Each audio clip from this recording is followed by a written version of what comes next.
Please be aware that the content of this podcast may be unsettling for some listeners. This episode contains discussion about the Christchurch mosque attacks of March 15th, 2019. If this story brings anything up for you, please talk to someone you trust. You can also free call 1737 to connect with a trained counsellor day or night.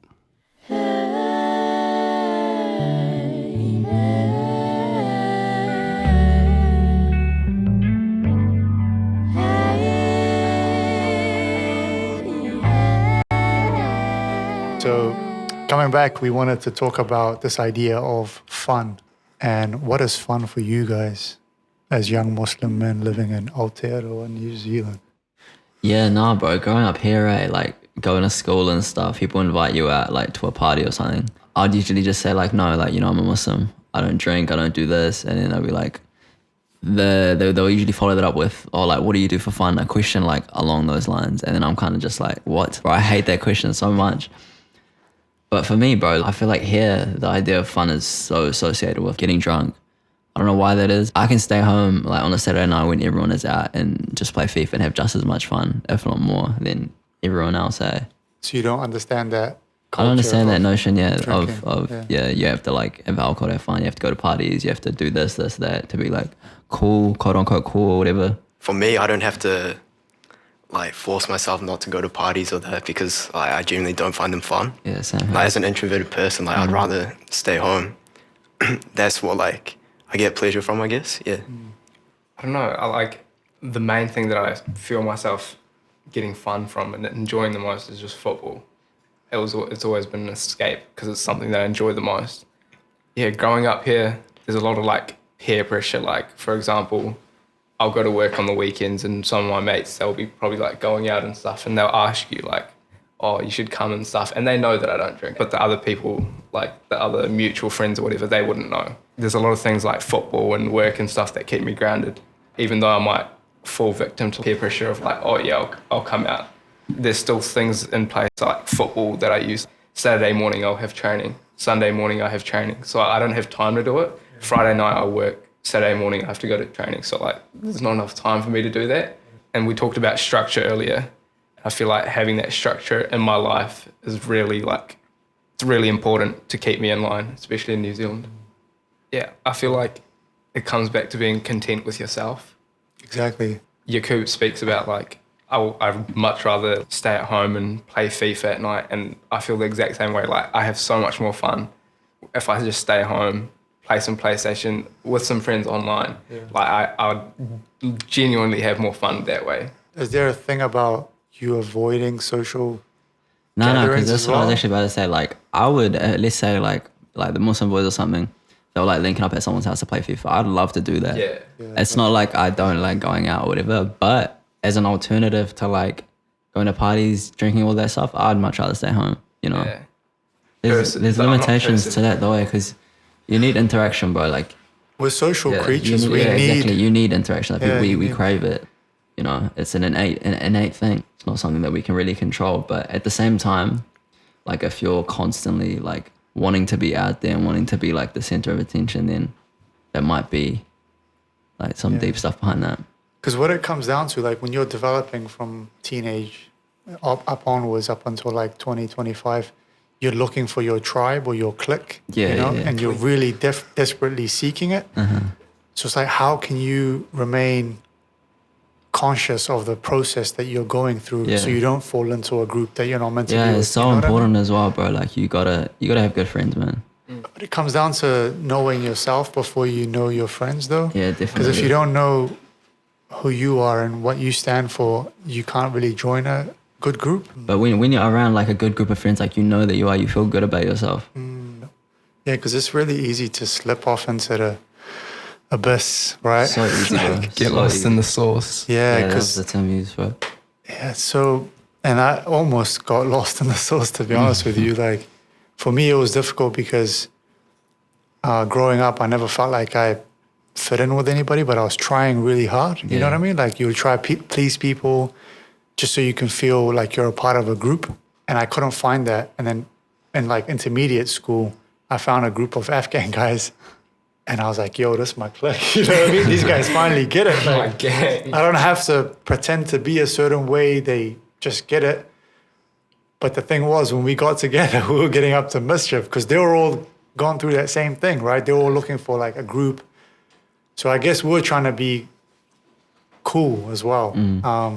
And yeah, got up to a bunch of stupid stuff.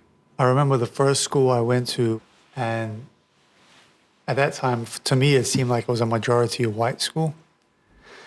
My brother got along with a lot of the people there because he was kind of whiter than I was, but I was a little bit different. And obviously, him being young, he's don't come play with me. You know, you're too young. You go do your own thing. So I was a bit of a loner, I'd say, and I'd get into a lot of fights with people.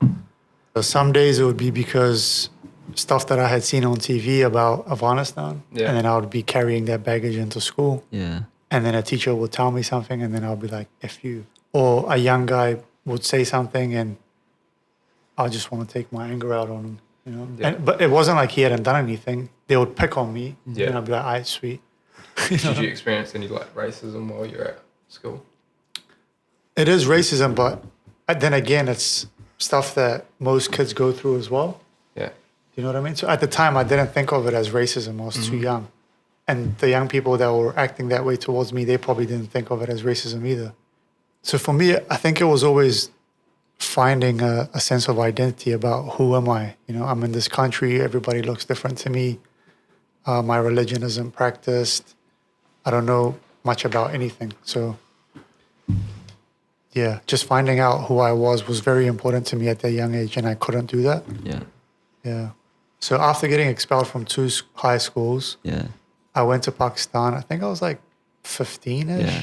Even in Pakistan, I wouldn't even go to school. I'd wag there as well. Yeah. But the principal was like, you know what? If you pay your fees, I'll write you a letter. So I was like, all right, sweet. So I just do whatever I want.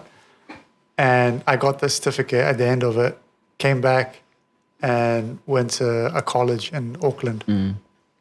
Was there literally for like a couple of months and then got kicked out of there as well. So it's how'd never you- worked out for like, me. how'd you go from that to like now, like mashallah, graduating from engineering at UC?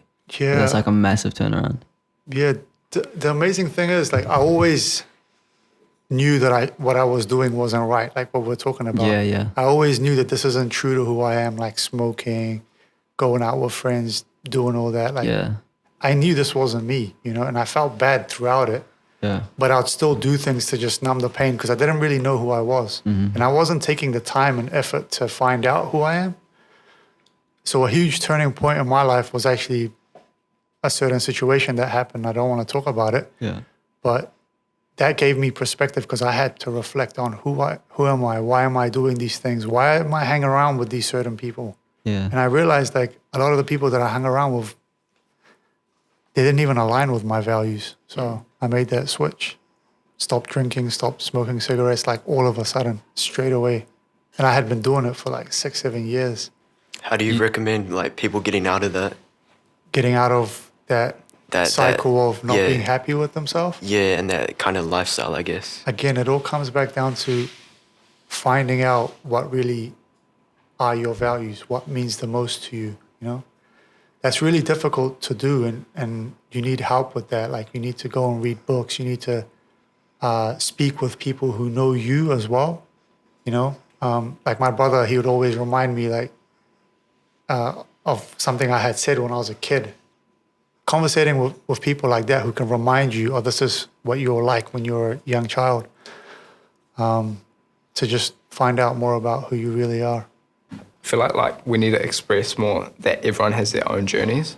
Yeah. Because I still remember this year when we went to that Inspired event and like hearing different successful people talk about, oh, they left high school not knowing what they were going to do. They weren't that successful at high school.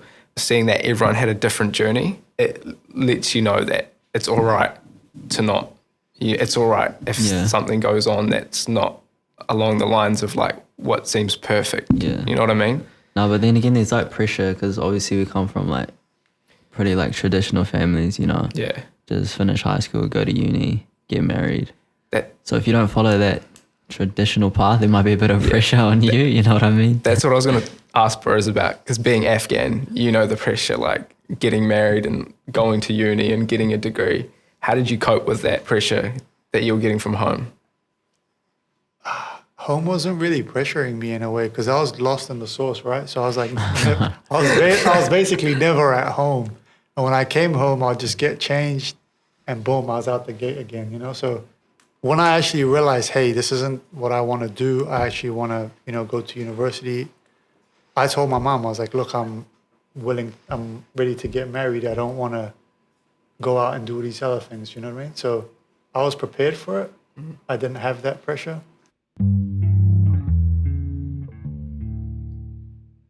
You guys said that 15th of March was in a way like a turning point. And then you mentioned that, Yaqub. What caused that? You're shaking your head, obviously. Nah, I just think it opened. Yeah, I think it just opened our eyes. Yeah.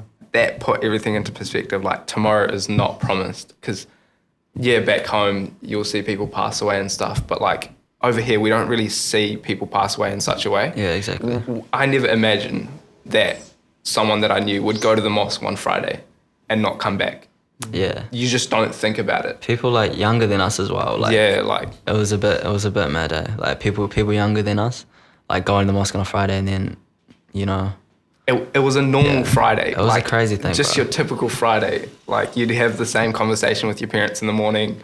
Like, they'd ask you, gonna come to Friday prayer? You'd be I go to school, whatever. Like, I still remember it, like, it's so vivid in your mind. So vividly, bro. Like, I had PE, right? And we went in the gym, and then the dean pulled me out of class, and I was like just thinking, like, what did I do? I was like retracing like everything I did that whole day, lunchtime interval, and then I was like, oh damn. And then he told me like my sister was in the office and she seemed quite anxious, and then I was like, what? And then I saw her come out and she was crying, and then she told me what had happened, and then at that point, like, we didn't know where my mum was and my brother, because they were at the mosque as well. So like for 10 minutes, like I had no idea what was going on, and it didn't really sink until we went home, and it was like all over the news and that, and like that horrible video, like I ended up seeing that as well. And then that's where it all kind of like, you know, I was like, damn, like this is actually real. And then like for that whole day, like the next few hours, we were just getting like phone calls like, this person's missing, like this person's there. And our whole school went into lockdown, and like, you know how you have that feeling like what's happening and stuff. So like I just went on to Google and I searched up stuff, and it just said shooting at mosque. It didn't have any numbers or anything. And I was like thinking like what could have happened. And like our whole school was in lockdown. I literally just walked out, like ran home because I live pretty close to home. And like I was on like Twitter as well, and like the most famous people were talking about it, bro. Like YouTubers that I'd watch every day, they were tweeting about it, like, oh, condolences to this. That's when I realized, like, damn, like this is actually serious, you know. And like from that day, from that moment, like as soon as I got home, that 6 to 8 month period, it was just that. All that was in your mind was that mosque thing that happened, because like. Personally, with my uncle passing away, that whole, like, everyone who came to see him from Auckland and stuff, they were all at my house. So like, there was like a 3-month period in that year where I didn't even go to school. Being Afghan, like having to cater to them with like Afghan hospitality, like Burrs will know. I literally didn't go to school. I'd just be at home catering to like guests from Auckland. And you're the one who's lost someone, right? But you're catering to other people. I feel like that's culture. That was like a good escape as well. Like it takes your mind away from it. The thing is, like, I remember it so vividly as well, and like, I hate thinking about it. Oh man, sorry for bringing it up. This is like my first time properly thinking about every single day since that event. I haven't talked to anybody about this topic, to be honest. So like, I feel like it's good to talk about it. I feel like it's important for us to talk about it. You know, how we felt after it, how we feel about it now. Yeah. Ashraf, do you want to speak a little? So my brother passed away. I was at school. Usually I would go with him to Friday prayers, but that day I had an English exam. And I remember being in Spanish and Googling it, and I told my teacher, this is happening. I need to like call my parents and stuff. And right then I expected like the worst case scenario, the best case scenario, that there was just like, I don't know, a few gunshots fired or whatever. Yeah. But then I heard like my mum, and I knew it was serious because she was there. And when she said that my brother, they couldn't find him, and that he wasn't like picking up, it didn't sink in. I thought he was hiding somewhere or he was helping out and he just didn't pick up his phone. But then as the day, you know, like after each hour, it got worse and worse. And then when we were at the hospital and finding out man, that was absolute rock bottom for me. Because I felt a sense of guilt, like not being there. Yeah, no, I felt that as well. I felt that as well, like younger people being there, and then me, like, you know, being at school. Like they go to school as well, and they still found a way to go there, you know, and pray every Friday. But it's meant to be, right? You guys are here for a reason, you know? Whatever you've experienced right now, you're here for a reason. I feel like that's what we need to take away from this. Like Allah subhanahu wa ta'ala has allowed us to live, right? You know, and we need to think about that. Yeah. You know, and make the most of it. It taught me the lesson that, you know, life can just be gone in an instant. It's not promised. You know, you can leave life right now, let that determine what you do, say and think. One of the younger kids who passed away, he was like 3 years old, and I was pretty close with him, eh? So like hearing the news about him, bro, like that fully broke me, eh? Like with the older brothers who died, it was a bit more acceptable because there were guys who were at the mosque like all day, every day, you know, and if they were gonna die anywhere, like, you know, they would have wanted to die in the mosque, you know, but with a young kid like 3 years old and some other guys as well, like 15, 16, you know, in their 20s as well, like it's a bit hard to accept, eh?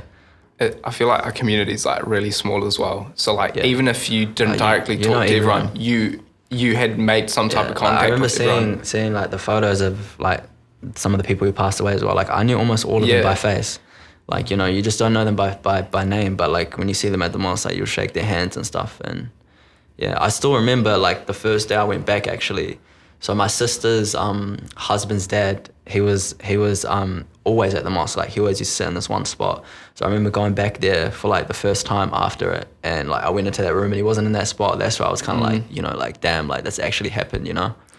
There was one man that passed away. There was a Somali man, and he lived like really close to me. He lived like a couple of blocks behind us, and like he'd always walk to the mosque. That's what I'm talking about. Yeah, bro. That's what I'm talking about. He'd always walk to the mosque, and like no matter what, like we'd stop. Yeah, we'd stop. We'd offer him rides and stuff, but he knew how much sawab and like he was gaining from every that. Step, bro. So every step. day you just see him walk into the mosque, and like, you know how he's an old man, so you obviously stop, like offer him a ride and stuff, but he'd never take it.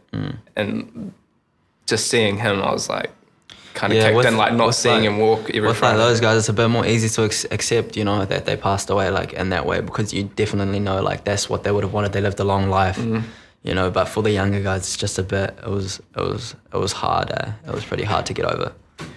Do you guys carry any sort of anger from that? I mean, there's not really much we can do, and I don't see how anger would like, you know, have much of an effect on like.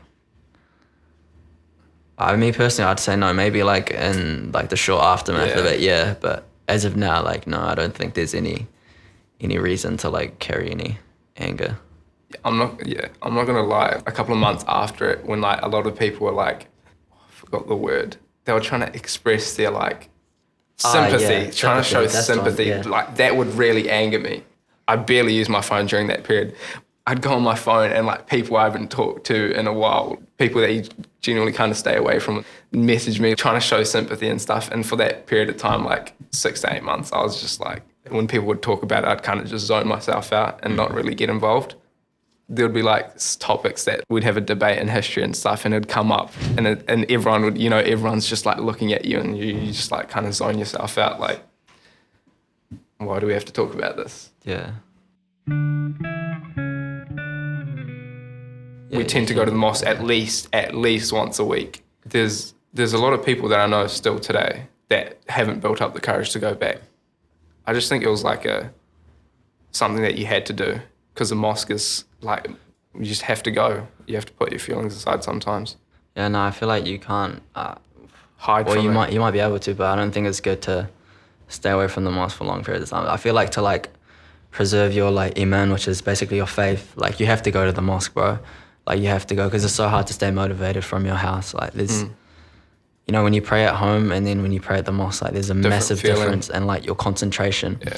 Like when you're at home, you might just be going through the motions, you know, but like when you're at the mosque, like praying in congregation with like a lot of people, you know, you actually feel like a connection, bro. It's hard to stay in touch. Yeah, I feel like it's definitely necessary. It might have taken like some strength to go back like after everything happened, but I feel like it had to be done. Going back, it was a way of accepting what happened, I feel. And only by accepting fate can you can you like truly grow from it? Yeah. Because I feel like every trial and tribulation like strengthens our character, and like what doesn't kill you makes you stronger. Growth mindset. Yeah. Yeah.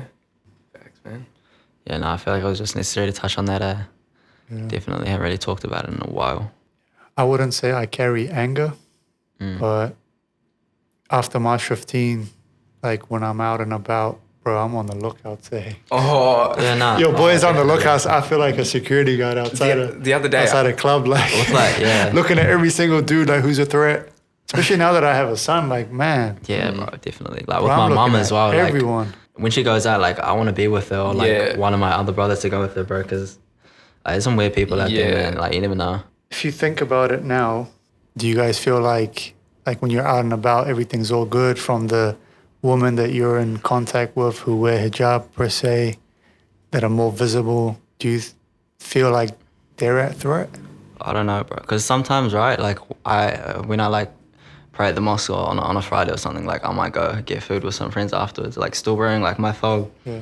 And I can notice people looking at me. So I'm just thinking, like, imagine a girl wearing a full hijab, you know, like that must be tough, eh? So definitely, yeah, like my sisters and like my mum and that, like I do think about that. Like if my mum's going to the mall or something, like, I definitely want to go with her, or like get one of my brothers to go with her or something like that.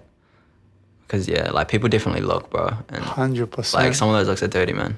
100%. Like my wife, since she's come to New Zealand, or even after March 15, right? Like 5 times she's been, I haven't been there.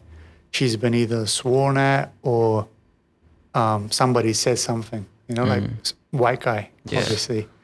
One time some guy said something, my wife put the baby carriage to the side and tried to run up to the dude, and the dude freaked out and he jumped back in the car and drove off. That's like obviously her instincts kicking in, but I can't imagine what the Muslim sisters are going through, man. Like, Yeah, nah. it's hard to speak on behalf of them. I feel really bad because after March 15, like I was asked to do interviews on TV, and I was speaking out of my own personal experience, right? Like I was like, oh, this is such a shock, so on and so forth. But like to a lot of the Muslim sisters out there, this wasn't really a shock, you know? Yeah.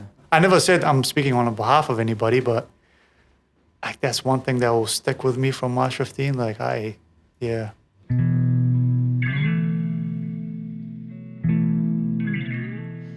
Oh yeah, I got a good question. Where do you see yourself in 5 years' time? Me, I want to finish uni, inshallah. After uni, I want to get a job. I want to go to Melbourne. I want to go to Australia. I got more family there, bro. There's so much more Somalis there. There's so much more Muslims there. And you're not going to have to grow up. Huh? You're throwing shade on New Zealand right now. No, I'm not. I genuinely love this country, bro. Like, New Zealanders, like, they're good people. But at the same time, like, one thing I would have liked is to grow up around more Somalis and more Muslims. You know, when I'm older and, like, inshallah, I have kids one day, I want them to be, like, surrounded by people that are, like, similar to them, you know what I mean? Like, a group of friends that they can go to school with, chill with after, go to the mosque with, like, all of that stuff, you know?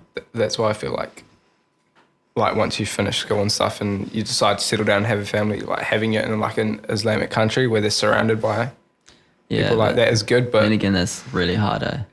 But if you go, what's going to happen to the other young Muslims here that are looking for that role model and you leave? What's going to happen to them? I don't know, G. Where's the loyalty, bro? Stay true to your roots. It's hard, man. It's really hard. Yeah, we need, and a lot of change needs to happen, bro. Yeah. Definitely a lot of change, eh? Like, if we want the next generation of Muslims to, you know, grow up in a good way. And I think we should keep hear dealing with them. from Ashraf before we move on. I'd like to see myself in a new place that really brings out my creativity. Yo. You know, living with some relative comfort and relative happiness, I suppose, yeah. One thing I hope to see is like a Islamic school. Like if there was a proper Muslim school where you can go from like, we'll say like a primary school, years 1 to 6, and then you have an intermediate and high school combined, years 7 to 13. I feel like that would be very good. Don't you think that would isolate like Muslims in like one group? Yeah, that's what I was thinking about too. If I was having, like, let's say, for example, like my son or whatever, this day and age, bro, to be honest, I'd probably want him at a Muslim school, you know? Keep them away from like Kids that be wilding out. Like, nah, like I just wouldn't want him exposed to like certain things that kids are getting exposed to nowadays. Maybe it might be detrimental because, you know, if kids don't like school, then perhaps they may not find like Islam that enjoyable to learn about. That's a good point. There needs to be like, you need to instill like a certain sense of passion for it, I guess, Yeah. and curiosity. I think that personally motivates me is just knowing that tomorrow's not promised. So like I see a lot of people nowadays like, oh, I know I'm not a good Muslim right now, but when I get a family, inshallah, and when I settle down, I'm going to focus and tap in more into my deen. But who promised you that? No one's promised that you're going to live to that day. So like, I don't understand that. Yeah, like that's a motivation for me. Like tomorrow's not promised.